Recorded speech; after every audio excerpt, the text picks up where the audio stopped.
주말 사이에 정말 큰 일이 터졌죠. 지정학적 위기가 시장을 뒤흔들었는데요.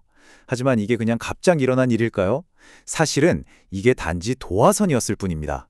이번 시간에는 이 갑작스러운 위기가 어떻게 시장에 이미 숨어있던 경고 신호와 딱 맞아떨어지는지, 그리고 더 나아가서 왜 세계 경제가 애초에 이렇게까지 취약한 상태였는지 그 깊은 구조적 원인까지 파헤쳐 보겠습니다.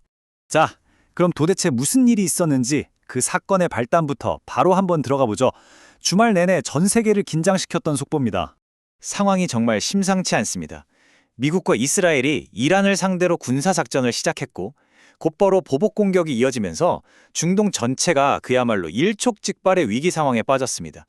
여기서 우리가 가장 주목해야 할 곳은 바로 호르무즈 해협이에요.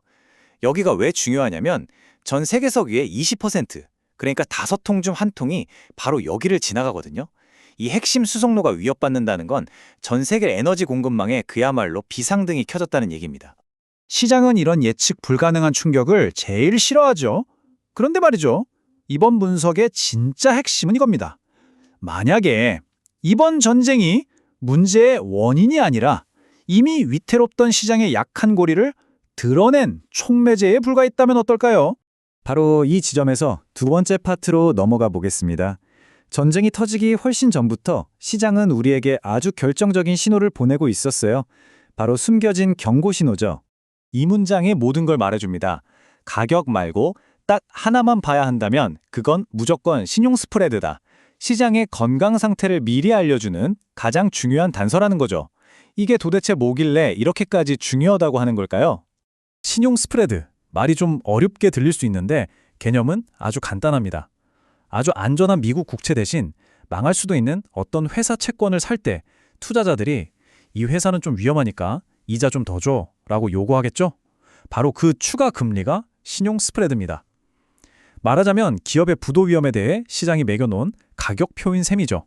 그럼 이 신호를 어떻게 읽느냐? 이것도 생각보다 간단해요. 먼저 비교적 안전한 투자 등급 채권과 위험한 정크 등급 채권, 이 두 가지의 스프레드를 계속 보는 겁니다. 그리고 이걸 장기 추세선, 보통 40주 평균선이랑 비교해요. 그러다가 현재 스프레드가 이 평균선을 위로 확 뚫고 올라간다? 그럼 시장 참여자들이 전반적으로 위험을 더 크게 느끼기 시작했구나 하는 신호입니다. 저희는 이걸 레드존 신호라고 불러요. 자, 그리고 여기서 진짜 결정적인 사실이 나옵니다. 전쟁이 터지기 직전에 이 두 가지 스프레드 모두 이미 레드존에 진입해 있었다는 겁니다. 이게 왜 중요하냐면요. 지난 25년 동안 큰 주식시장 하락이 오기 전에는 예외 없이 이 두 지표가 동시에 빨간불을 켰었거든요. 그러니까 시장은 이미 뭔가 큰 게 온다는 걸 알고 있었던 셈이죠. 좋아요. 시장이 이미 한계 상황이었다는 건 알겠습니다. 그럼 근본적인 질문이 남죠. 도대체 왜 우리 경제가 애초에 이렇게까지 취약해져 있었던 걸까요? 금융시장의 신호, 그 너머에 있는 더 깊고 구조적인 문제를 들여다봐야 합니다. 그 답을 찾을 수 있는 단서가 바로 JP 모건이 낸 에너지 보고서에 있습니다. 이 보고서를 보면요. 지금 에너지 전환 과정에서 벌어지고 있는 이 격한 논쟁들이 어떻게 시스템 전체를 불안정하게 만들고 있는지 알 수 있습니다. 보고서는 지금 에너지 분야를 마치 3자 대결 상황 같다고 비유합니다. 한쪽에는 재생에너지, 다른 쪽엔 화석연료, 그리고 또 다른 쪽엔 원자력이 버티고 서서 서로 팽팽하게 맞서고 있는 거죠.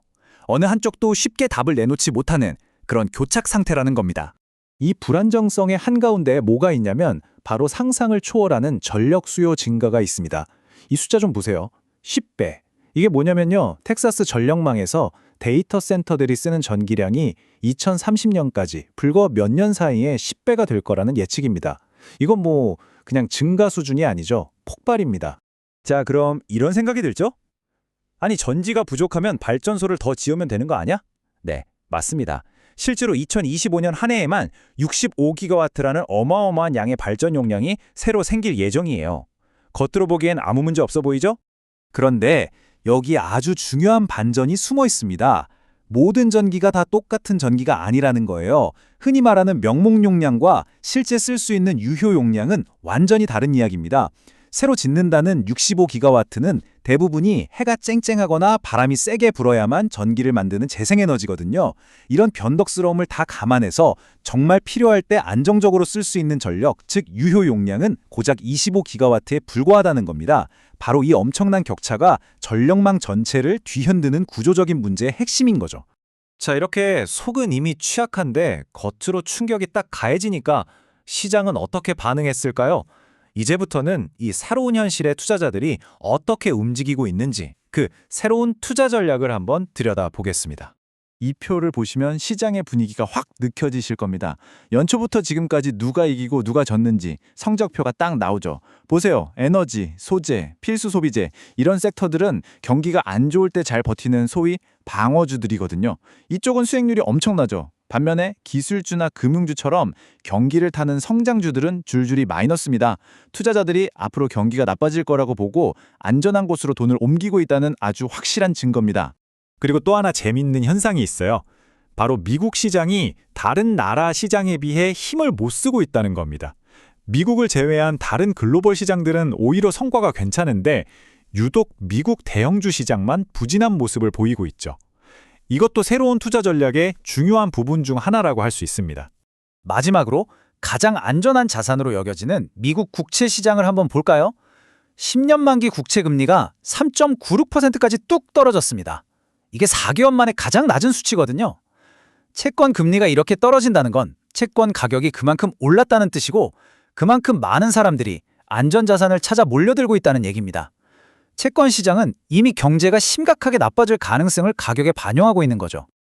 자, 이제 흩어져 있던 조각들을 하나로 모아서 전체 그림을 완성해 볼 시간입니다.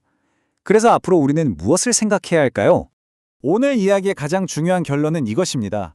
중동에서의 전쟁이 이 모든 문제의 원인이 아니라는 겁니다.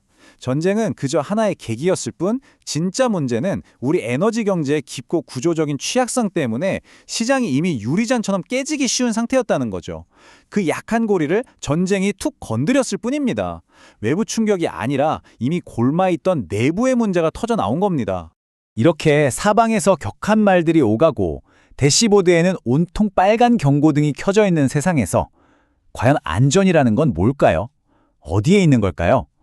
이 질문이 앞으로의 시장을 바라보는 우리 모두에게 주어진 숙제이자 가장 중요한 화두가 아닐까 싶습니다.